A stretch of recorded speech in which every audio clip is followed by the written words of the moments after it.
జిల్లాలోని ధాన్యం కొనుగోలు కేంద్రాలను ప్రారంభించాలని హన్మకొండ జిల్లా కలెక్టర్ సిక్తా పట్నాయక్ అన్నారు.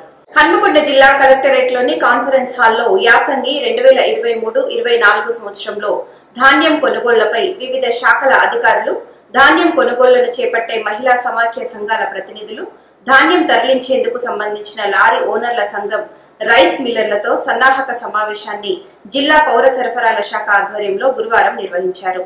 ఈ సందర్భంగా జిల్లా కలెక్టర్ సిక్తా పట్నాయక్ మాట్లాడుతూ ఏప్రిల్ 1వ తేదీన జిల్లాలోని ప్రతి మండలంలో ఒక ధాన్యం కొనుగోలు కేంద్రాన్ని ప్రారంభించాలన్నారు. ఎన్నికల ప్రవర్తన నియమావళి మేరకు ధాన్యం కొనుగోలు కేంద్రాల ప్రారంభోత్సవాలు నిర్వహించాలన్నారు. ధాన్యం కొనుగోలు అంశంపై శిక్షణా కార్యక్రమం కూడా ఇవ్వటం జరుగుతుందన్నారు.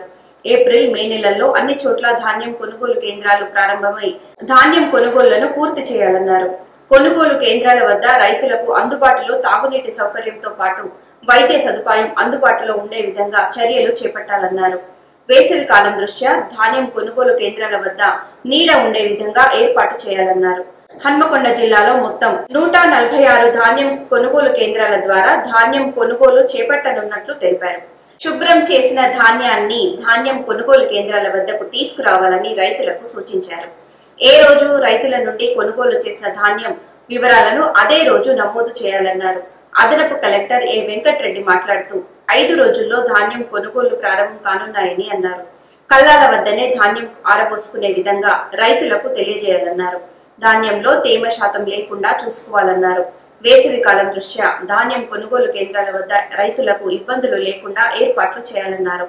ఈ సమావేశంలో జిల్లా పౌర సరఫరాల శాఖ అధికారి వసంత లక్ష్మి, డిఆర్డీఓ నాగపద్మజ, పౌర సరఫరాల కార్పొరేషన్ జిల్లా మేనేజర్ మహేందర్, జిల్లా సహకార అధికారి నాగేశ్వరరావు, వ్యవసాయ శాఖ జేడి రవీందర్ సింగ్, ఏడీఏ దామోదర్ రెడ్డి తదితరులు పాల్గొన్నారు. ఈ సందర్భంగా జిల్లా కలెక్టర్ సిక్తా పట్నాయక్ మాట్లాడుతూ మిల్లర్లు రోజువారీ లక్ష్యాన్ని పూర్తి చేస్తేనే నిర్దేశించిన గడువు వరకు సీఎంఆర్ ను పూర్తి చేయవచ్చునని అన్నారు. సీఎంఆర్ లక్ష్యాలను నిర్ణీత గడువులోగా పూర్తి చేసే విధంగా రాష్ట్ర ప్రభుత్వ ప్రధాన కార్యదర్శి ప్రత్యేకంగా సమీక్ష నిర్వహించాలని పేర్కొన్నారు. సీఎంఆర్ లక్ష్యాన్ని పెండింగ్ లో లేకుండా చూసుకోవాలని మిల్లర్లకు కలెక్టర్ సూచించారు.